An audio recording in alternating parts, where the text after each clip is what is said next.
All right, 3:15. Let's get it started. Today's Film Friday is brought to you by Simply Lemonade. It's delicious, and I'm drinking this entire bottle.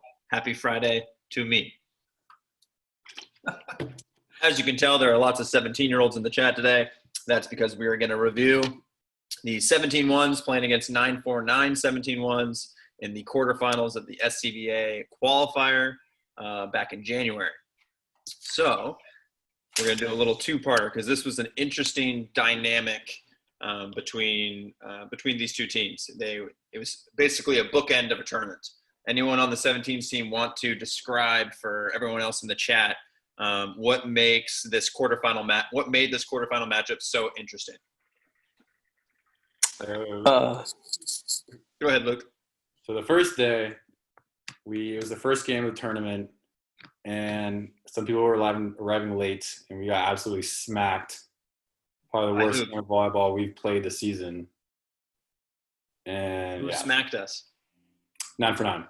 949. They were. What seed were they in our pool? They were the fourth seed, I think. Third seed? Yeah, that's why you played them first. 3 seed in our pool, right? So we played this team twice in a tournament. They were a underseeded kind of team throughout the regional play for SCBA. Their best player, I think, had a broken hand, and so they were out. And he finally came back in like December, and they really started to kind of pick it up, and they were a team on the rise. And of course, they were our 3 seed. And as Luke said, we played some of our not greatest volleyball of our season against them. Credit to them. They did a lot of good stuff and pushed us quick and pushed us early. So we're going to do a little tale of 2 tapes. We're going to watch basically the first 10 points of our first match. This is the first match of the tournament we play in SCBA, and then we'll watch the quarterfinal matchup. All right, so let me get to actually sharing here to the right video. All righty. Okay, it should start out. I tested it out. It'll look a little blurry to begin, but we actually, I think I was at a good place for us film-wise. So, all right. First points. I know it's still choppy, so all good. But just so you can kind of see how we start things off, right? So we do a hitting error, right? We have a miss there on a D ball for Koss. Goes just out of bounds. We just kind of see how we begin. Yeah. All right. We'll overpass. They end up hitting in the net. Okay. Still not going our way quite yet. Miss serve.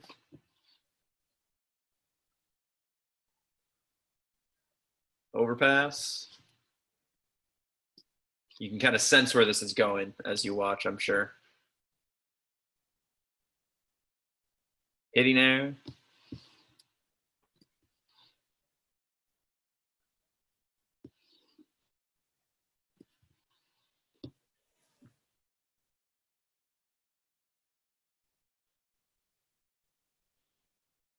Okay.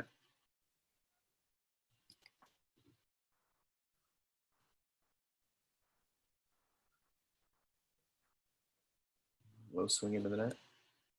Okay. All right. Luke, talk to me. You were part of this game. Obviously, you've had 2 quick errors here. Luke and Koss, both. You've kind of had 1 or 2 struggle plays. What's your mindset? If we all know this feeling, right? When things aren't quite clicking yet. It feels like the chain on your bicycle is like kind of teetering on either clicking into place or falling off. What's going through your head in this scenario? So I just made 2 hitting errors, and I was just getting kind of frustrated just because I felt like really kind of rusty. And so I just kept trying to swing around the block, and I guess that was where I was going wrong. I was just swinging to the net and swinging out. Okay. All right. Koss, how about you? I mean, for me, it was just came off the plane, so I was a little frustrated with the way that I warmed up and just the way that I started. So I was especially on the second pass, it was just the first pass after the hitting error was trying to force too much, overpassed it, and then started to get timid, and the second pass was left off the net. Okay. All right, we'll watch a couple more points here, and then I'm going to come back to someone else. Robin finds a point there.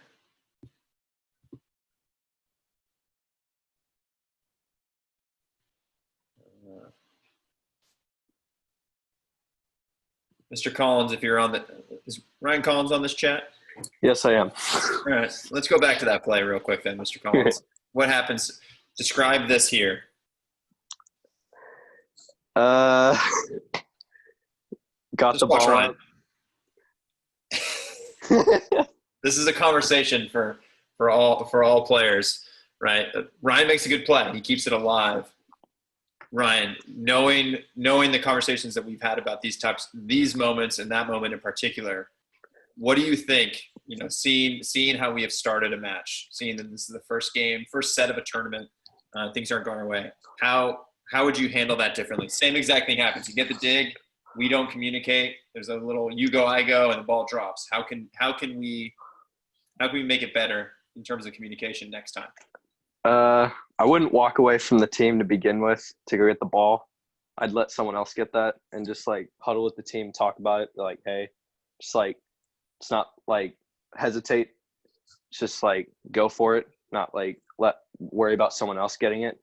Because I think a lot of times what would happen with our team is there'd be balls where it's instead of just stepping in and taking it, someone would look around, see if someone else was going to get it first, which I think was a common issue for us. Include things like out of system balls, stuff like that. So. Okay. All right, good. I like the body language first and foremost is a great one, right? Instead of walking away from the team, kind of doing the dog bark of frustration and walking away, bringing it in.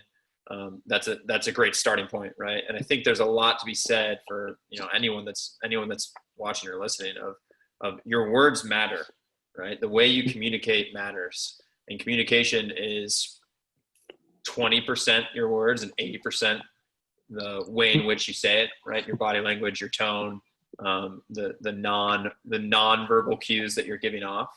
And so we've got to be aware in these types of moments. I'll stop it on this one and actually exit the share. Right. I think you've all probably felt something similar in a game before where, things aren't quite going your way. So what are the other things that we can be communicating? Is that Blake Bouchard? Is that who's on here? If yes, I'm going to you, Blake. Yes. How would you communicate to your 16-2 team if this type of scenario is happening? I basically just communicate to my team, everyone come into the huddle, settle everyone down, say everything's okay, we're going to get back to the next point, we're going to side out right away and get on a roll to do all we can to get back in the game. Okay, great. I like that. Anyone else have something that they think they would try and communicate in this scenario? Coach John, yeah. I just going back to our book club earlier in the week, we talked about Langen and Oppenheimer and their ability to have kind of those soft skills and know what to say or know how to act or react in a particular situation. So we see that we're having kind of a rough patch, starting off this match. And so that's where maybe we're a little more cognizant and even more aware that we have to kind of bring everybody together, especially after a play like that, right? Yeah. Kind of the verbal portion of it and kind of the physical portion of it, of coming together. So. Yeah, that's great.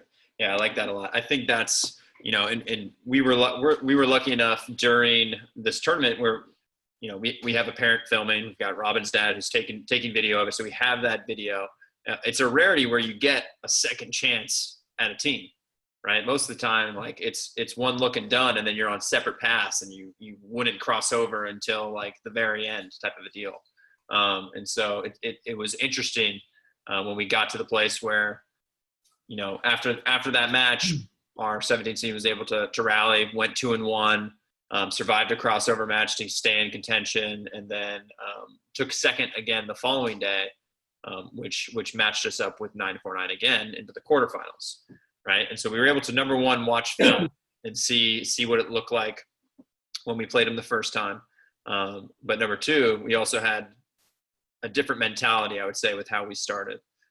Marcus, what would you say were some of the adjustments that you guys as players talked about that you wanted to try and do when we got that second chance at 949? So I say adjustment that like we wanted to do was be more aggressive because as Luke said, we were being passive, hitting around and trying to be, and then we did a good job on trying to be aggressive the second match. Okay, cool. Cost, Luke, Ryan, anything from you guys? So going into the Cost. second match, they had just beat Rockstar. Pause, Luke. I'm going to Cost first.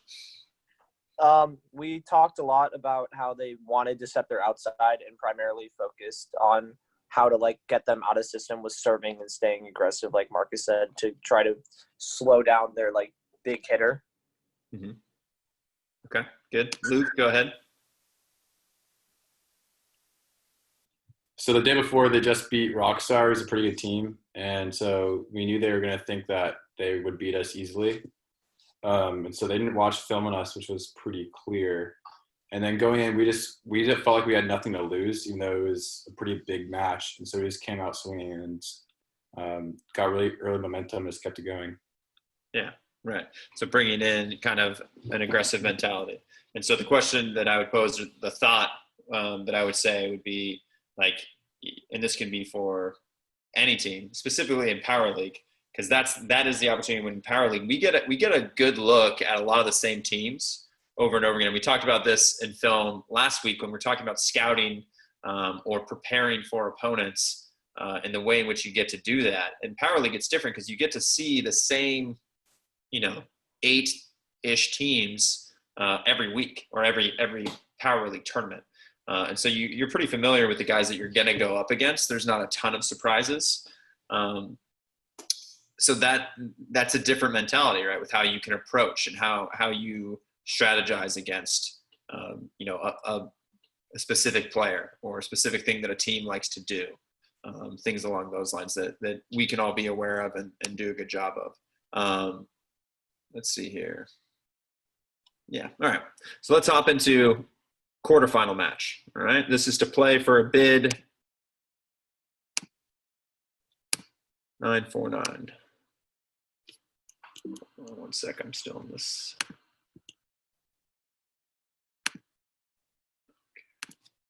All right. 0-0. First set.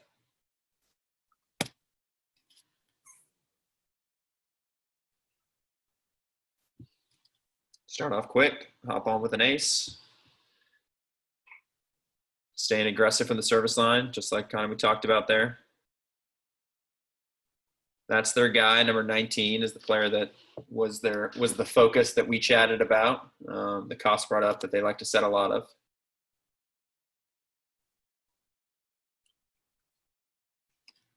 Good examples here for middles. So this rotation, we like to run Will Sadler on a slide. My middles on the chat. What would you say about Will's approach on this? Anyone have anything that you notice on the slide approach?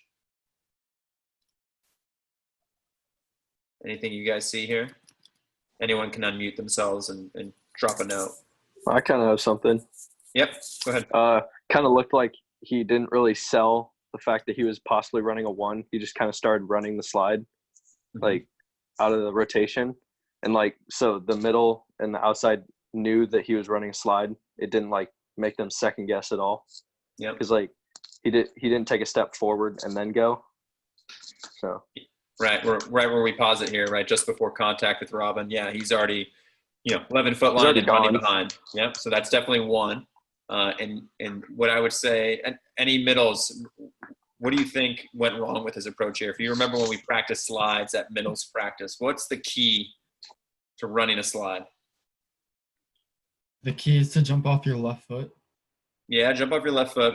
Do you want to be early? Do you want to be later? Chasing. You want to be later. He's not really chasing it enough. You want to chase the ball. Yeah, right. Chase is the key word. You want to chase a slide, right? And so you want to sell the one, and then as the setter releases, you are chasing and trying to catch up to the ball, right? And so Will kind of gets into a position where he has to pause and wait, and then has to get a low swing down in front of his body. So whenever you're running a slide or a play along those lines, you want to be chasing the ball, right? Because you know where the ball is going to go. The block does not.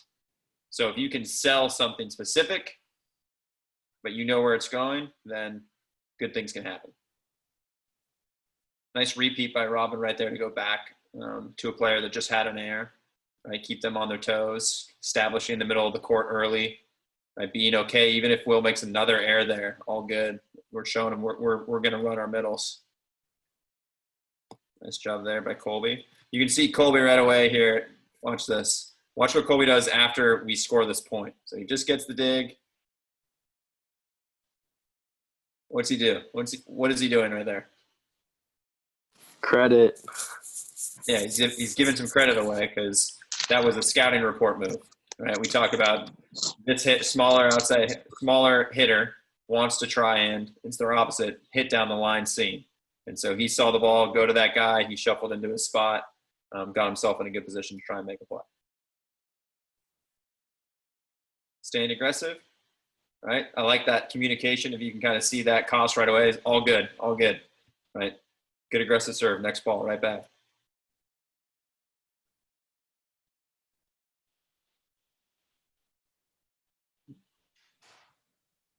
Nice high swing. You can also just tell passing wise, doing a much better job in this set and in this match in particular, just getting Robin onto the net, letting the offense kind of run from here, being aggressive in your serve receive as well as the serve.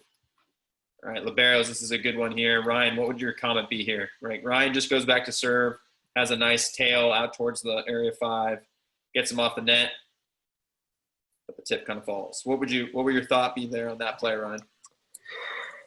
Don't hesitate at all. Like, because I took a second and I thought for a second, like I took a back step. If you look every time, a lot of times when I try to pick things up, my left foot will take an extra back step before I go forward. Uh-huh. And that's what I would call is a hesitation move, sort of. So like to not hesitate would just be to go immediately forward. And like that also plays into like not being on your heels. You want to be on your toes. Yeah, so you're always able to move forward. The even more important part is just you weren't really set up to make a move at the point of contact. So your feet were still active and you were caught with kind of a foot in the air. And you weren't able to be just as quick and as low as you normally would be to pick up those types of balls, right? So libero is thinking about, when the setter is making contact, you've got to be thinking, I've got to be set, I've got to be ready, and then if he sets to a pin, then I can make my adjustment steps. But I need to be stopped and set to defend the dump and the quick attack right away, right?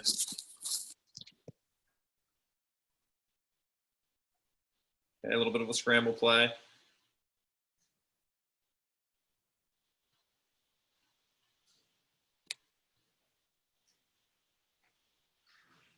Good aggressive serving. Seen a lot of 9-4-9 setter moving off the net. Good read move here by Marcus. I'll slow this down. Discipline, sees that ball just get jammed back. He just takes away the straightaway swing. Nice move.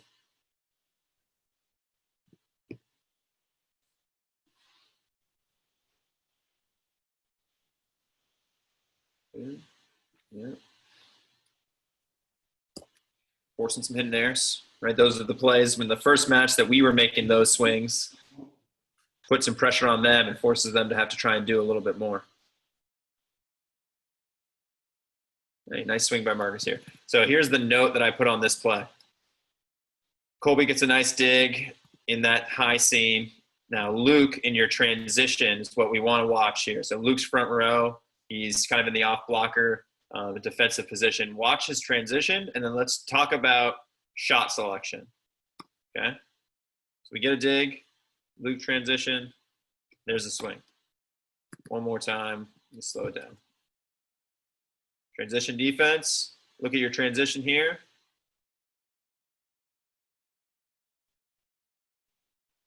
And the swing choice. Okay? So Luke, what would you say about this play? If I didn't backpedal and did a cross step, I probably could have gone a lot farther and got a bigger transition. Yep. Also, I just felt like I didn't really read where the ball was going, so I kind of ended up jumping backwards. I lost all like sight of the line, so I just had to kind of swing that way. Okay. Yeah, I agree.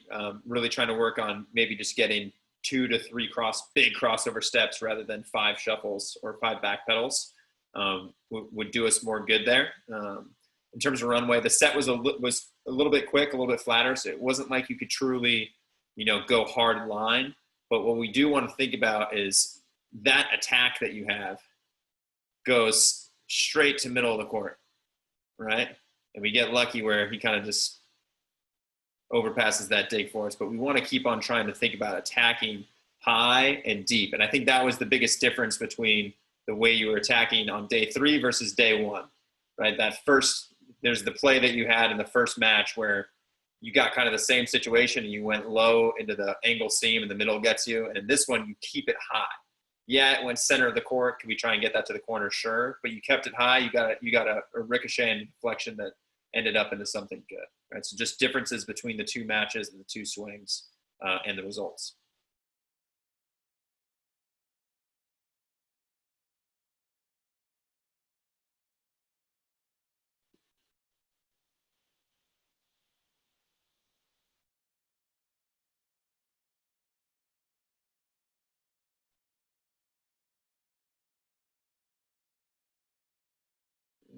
Nice swing by Marcus here. All right, this is a common one. We put the note on here for Koss to talk about this approach. Just watch this pass, any young guys, and this is just such a common one, right? Pass takes Robin all the way to that right side antenna, right? And if you're the left side here, what do you need to think? What do you need to think when you are Koss in this situation? And I want a non-17-year-old to speak here. What should you be thinking about in this scenario when you're the left side attacker and the pass pushes your setter all the way into this zone? You should be thinking that you have to wait because it's farther, so it takes longer to get across. Yeah, right. You're always thinking about the distance, right? Distance of your setter. That's why, yeah, when you pass perfect and the rhythm's there, you've run that play so often in hitting lines and practice, it's so familiar to you. But once this set appears, where now it's coming from 30 feet rather than 15 feet, it's a whole nother dynamic, right? And what Koss actually does here is it's super, super common, right? You go into that same tempo or that same rhythm, or maybe you're just kind of fired up in the heat of the moment, you charge your normal approach, and all of a sudden you've overrun the ball, and now you have to do a little bit of a power tip, right? So we really want to think about staying patient, seeing the set, giving an extra heartbeat weight to see that ball so that you can always get a hard, aggressive swing on it. Okay? Nice aggressive float serve into a seam. Wreaking some havoc back there. Another one gets the setter off the net. Good swing there by that guy. I like this block setup. We'll watch real quick. Marcus, good job reading, drifts in, pretty well-formed double block, and he just gets that edge. Even when you have a perfect block setup, you're still at a disadvantage when there's a good swing and a high enough set to attack. That was still playable Yes. off that block. For sure. Another one of the feet not being set up. Okay, Yep. Good run from the middle here. This is row 2. And if anyone has heard us talk about this for 17s before, this is our struggle rotation. We side out about 15 to 20% lower in this rotation than every other rotation. But I love this move. Marcus showed this one from the beginning of the year to where we finished in the fall. This is a great improvement by Marcus. Just watching on contact of the serve, watch what he does as the middle here. Quickly across into the gap, getting out of the way of the passer, but opening up to basically present himself to the ball and see the contact as it comes back around, right? Sees the pass, gets up quick, takes that ball and moves it towards the sideline rather than going down the middle. In the fall, we were not there. That would have jammed up Marcus, and he wouldn't have been an option on that play, or would have had to run a back one at least.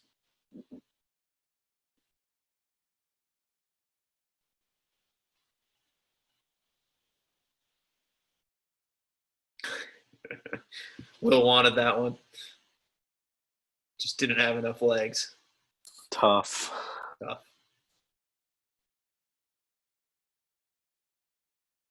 again, a nice look by Robin there, just repeating back.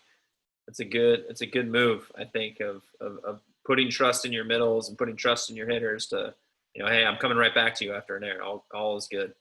Let's see if he goes back to Colby right away. Didn't really have a choice.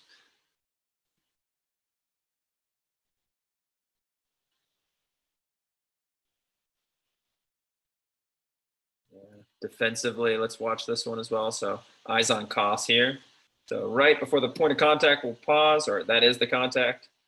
You can kind of just tell posture-wise, probably riding up a little too high, not in a good stopped position here to be able to get this ball. This is a tough ball to get to, but these are the ones that we just need to show the effort, right? That we don't know if we don't go. So we've got to be in a position where we're low, we're ready, we see these plays come, and we can smash that. Actually, that ball is very gettable. Never mind. I thought that dropped shorter.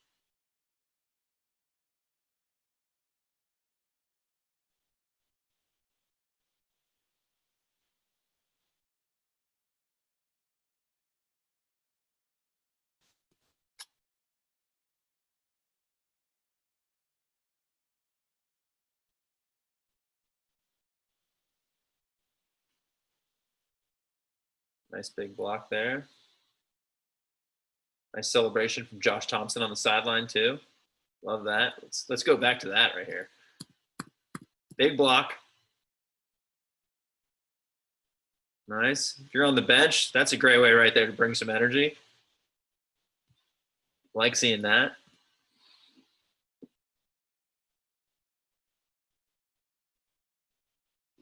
Nice work. Another one here. Non-17-year-olds. What do you see after this point? Non-17-year-olds and non-Ryan Duros. What do you see the team do after the overpass kill?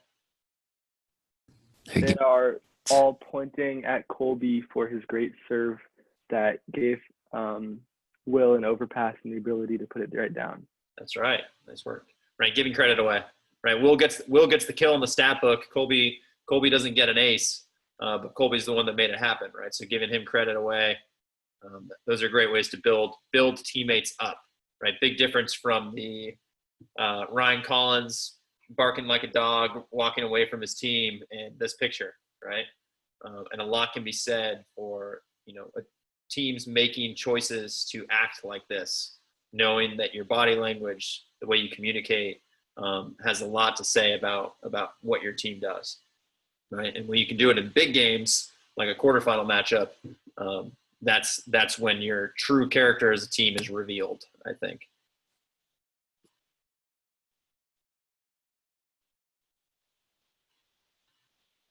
Nice line challenging serve here. Just like when we attack, challenging the edges of the court is always a good idea, right? Same thing on the serve. When you can just really paint the 3 feet on the sidelines and the end lines, those are such challenging balls as passers to try and get.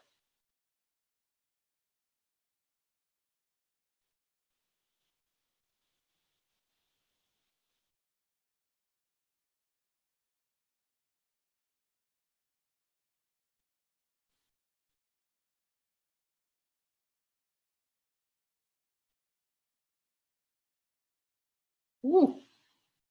Nice block move here. Okay, blocking wise, this is a nice move by Luke just in terms of watch where the opposing middle is. We're going slow-mo here. And where's the opposing middle? You can see him over here, right? In the gap, running a 3.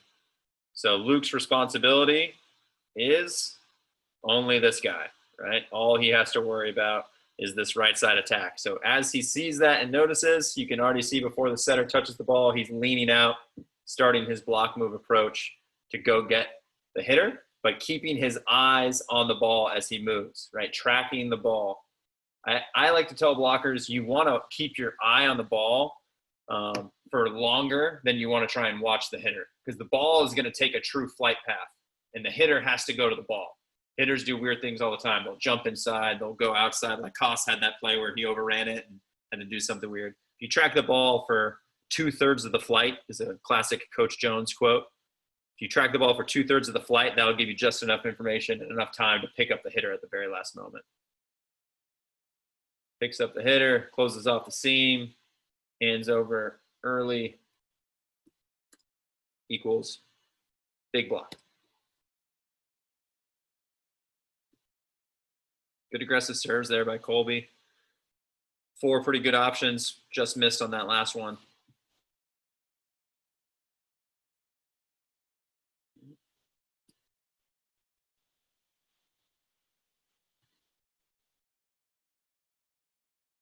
Yeah. Okay, the note here. So let's watch the serve. Watch 949's middle blocker again. He is right here. Yeah, that's their big guy. He's the middle. Let's watch what he does on the serve. What'd you see? Even before Robin sets the ball, what was the move that he made?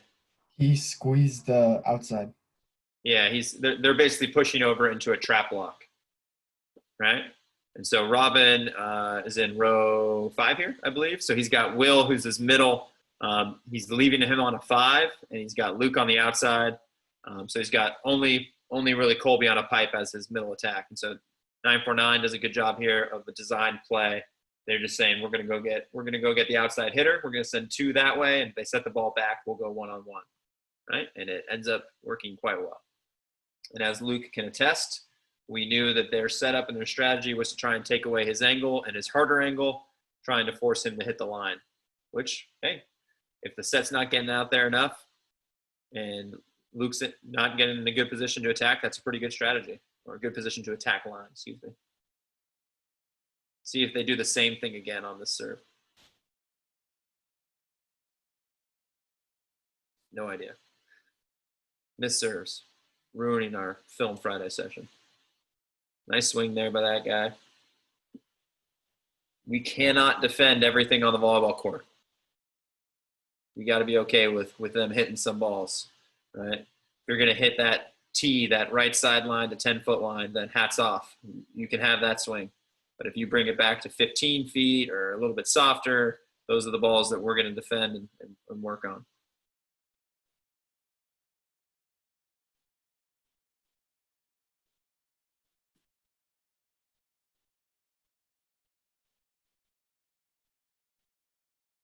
Yeah, there it is again, right? You can see the strategy. They're stopping short on Luke, basically saying, I dare you to hit line. He still kind of brings it back into that seam. One more time.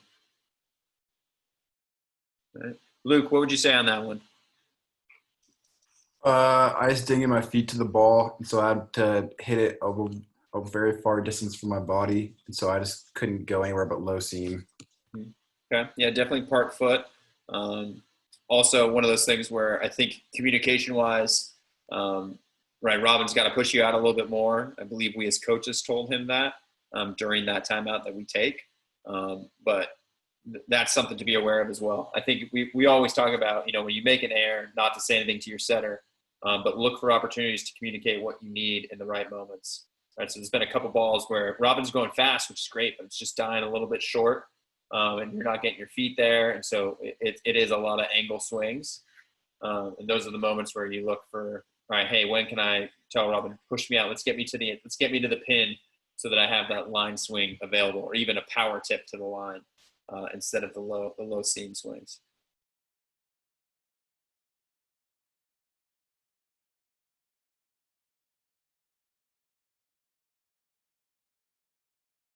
It's a great quick approach there by Marcus, right? It's pretty much a 0-step transition. Tip coverage, he gets a step off and he's right back in.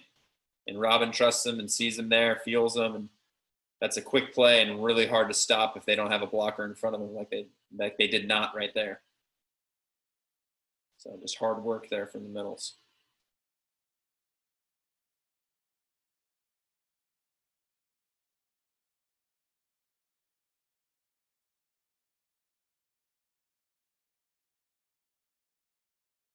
Nice tool by that guy.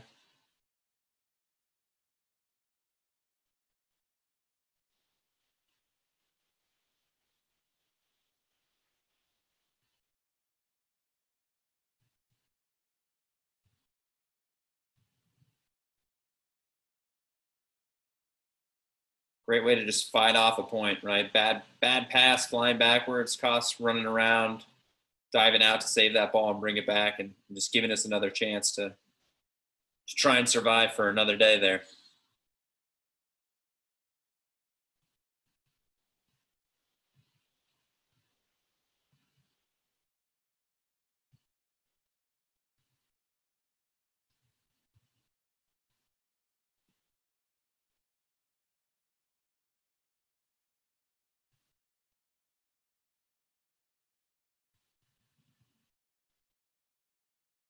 This little short serve by Nate Brooks stepping in on the service sub.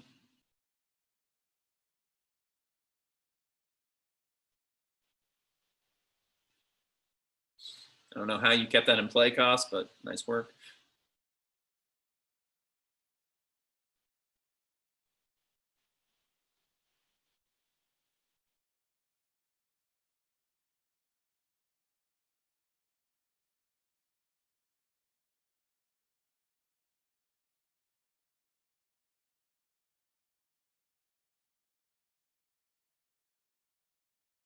Great rally here.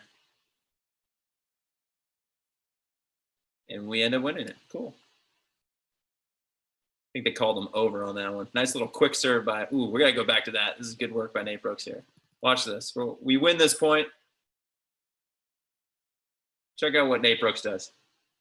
949's arguing it, trying to get reset. Nate's already back there waiting for the ref. She sees Nate. She signals him. Their outside hitter completely unprepared. Luckily, the other guy was. Good heads-up play by Nate.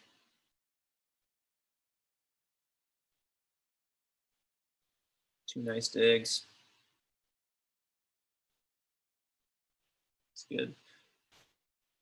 That's a good spark plug coming off the bench right there. That's a great example of how we can provide some value.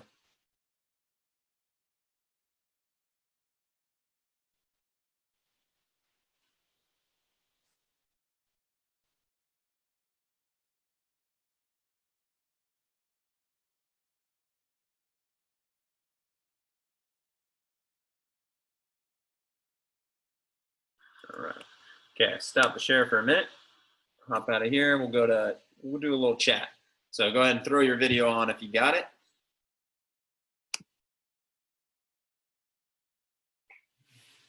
All right. Aaron, what did you notice? Things that stuck out to you?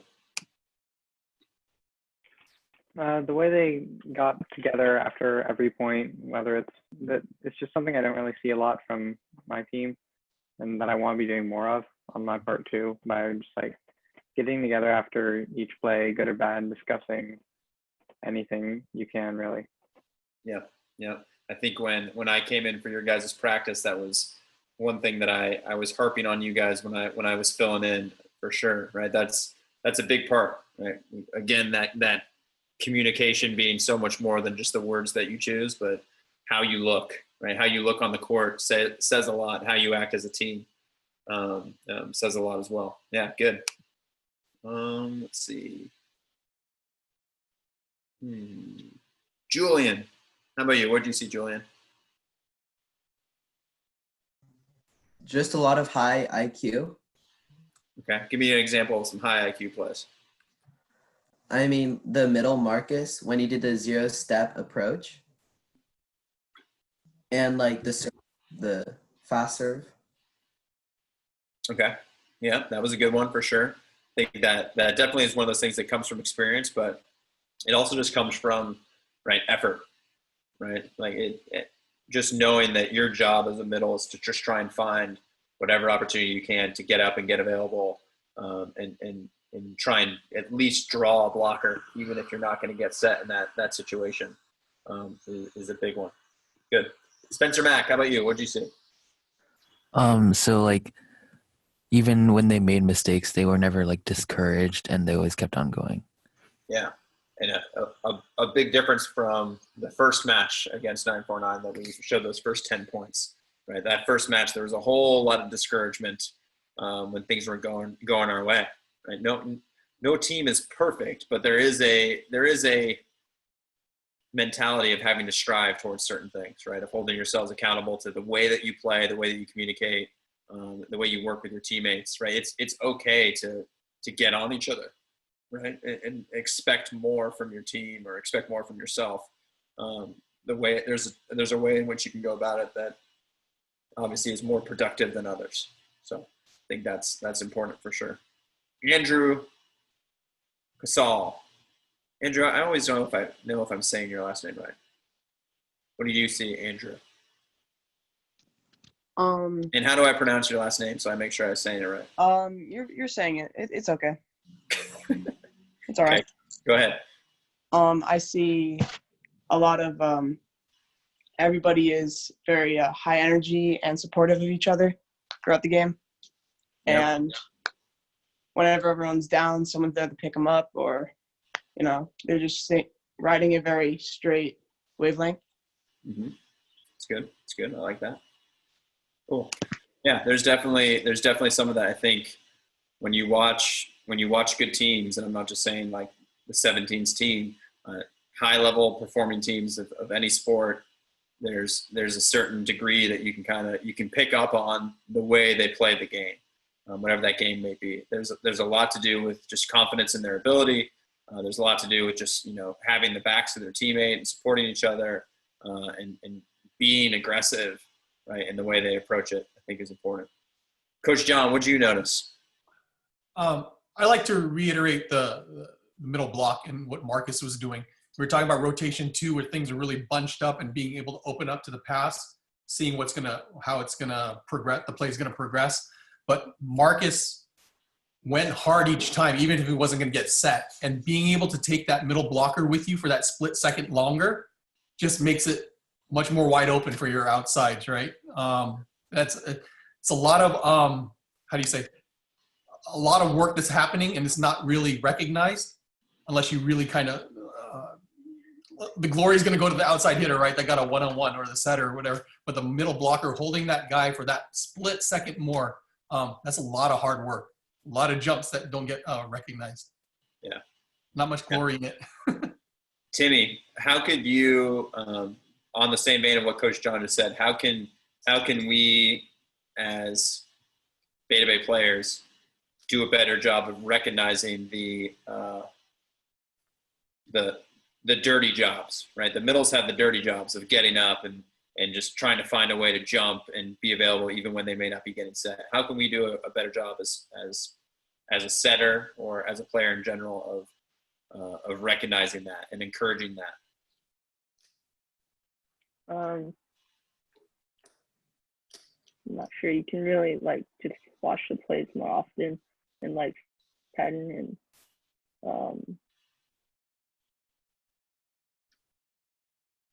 not sure. Okay. Think of it in this terms. When someone like we talked about the overpass example, right? What did we do? What did the team do when they got an overpass kill? They immediately gave credit to the server. Yeah, right. And that's probably the easiest example, right? Of someone goes up, rips a jump serve, forces an overpass, and gets a kill. In the stat book, that's not recognized, right? Right. That could per se be the idea of the dirty job. Also, I think the same thing can be said about a middle blocker. Right. There's a lot of dirty jobs. Right. How could we identify or give credit to a middle for doing a dirty job like that? I'm going back to you, Timmy.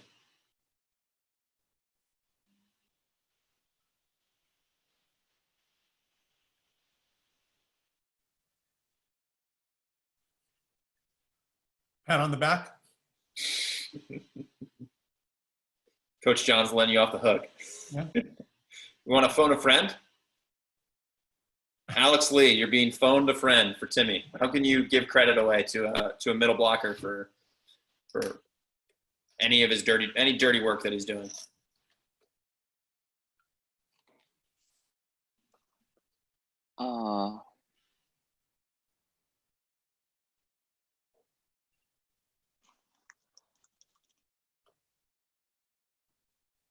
My 13s. I'm picking on you guys today. How do you like when what's some way that someone gives you credit? Like by saying that my hit or set was like good. Yeah. Right. Just acknowledging it. Right. That's if you want to train a dog how to go to the bathroom outside, the way you reinforce it is by letting the dog know, hey, Jackson, great job going potty outside. Here's a dog treat, right? How can we give dog treats to people to help reinforce this is what we want you to do, right? When a middle is working his ass off and jumping in situations where he's never going to get set, or when he there's a perfect pass, he doesn't get set, but he pulls the other middle blocker, or he pulls two blockers. Let him know, hey, way to pull the middle there. Way to open it up for me. Just acknowledging that you busted your butt, right, to make something happen, and you didn't get a kill. You didn't get anything that's going to go down the stat book. That's big, right? And that is how you get buy-in from guys to go further, right? Same thing can be said on the bench, right? We talk a lot. We were last week when my internet connection was shoddy. We were talking a lot about how can you provide value as a teammate on the bench, right? If you're a player on the court, and someone on the bench like Josh Thompson did in that match right there was bringing a ton of energy, go give that guy energy right back and let him know, like, dude, thank you. Yeah, like keep it up. Great. Keep it going. Like all those good things. If you see something good, reward it. Right? Don't just take it for granted and just keep moving and expect it. We've got to do a really good job of understanding that we as athletes and as people need to give gratitude when it's earned and deserved. We've got to be sharing the love across the board. That's how team sports work. That's how organizations work. So I think that's an important concept. What are some other dirty jobs? All right, we've talked a lot about the middles here. What are some other dirty jobs? What is a dirty job for a center?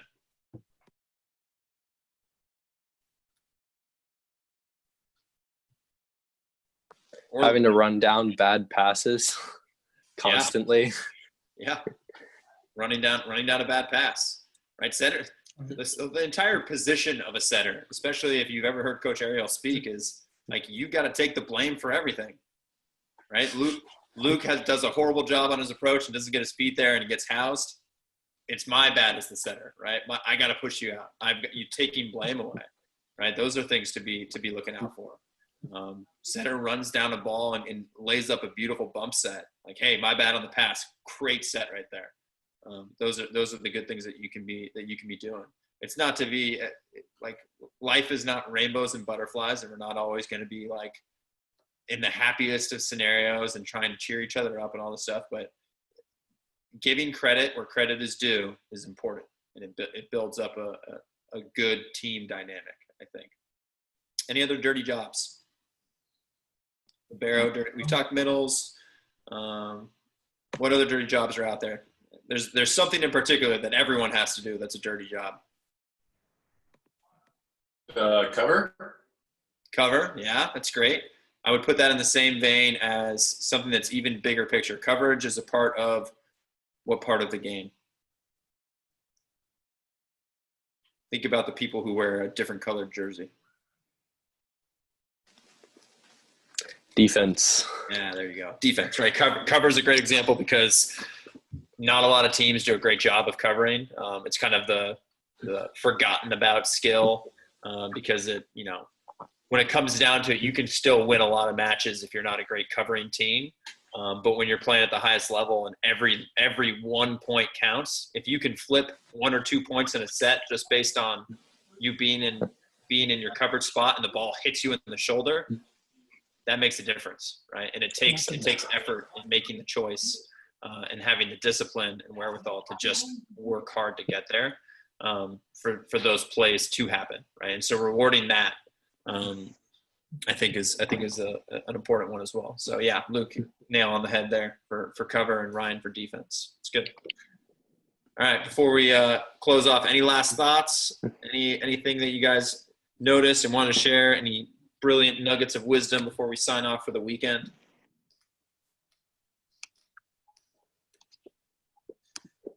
Nope.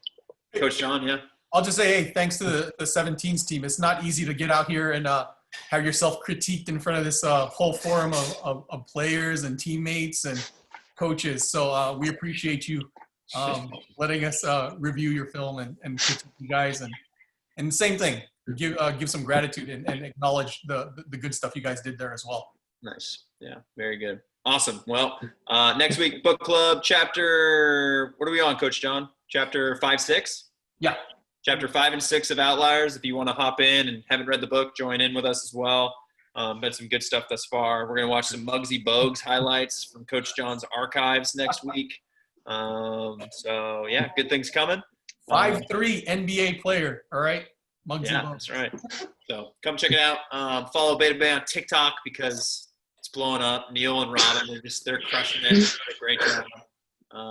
And beyond that, hope everyone's schooling is finishing up nicely, heading into the summer here, and hopefully we'll be getting into a place where we can play some form of volleyball sometime soon. But until then, stay safe.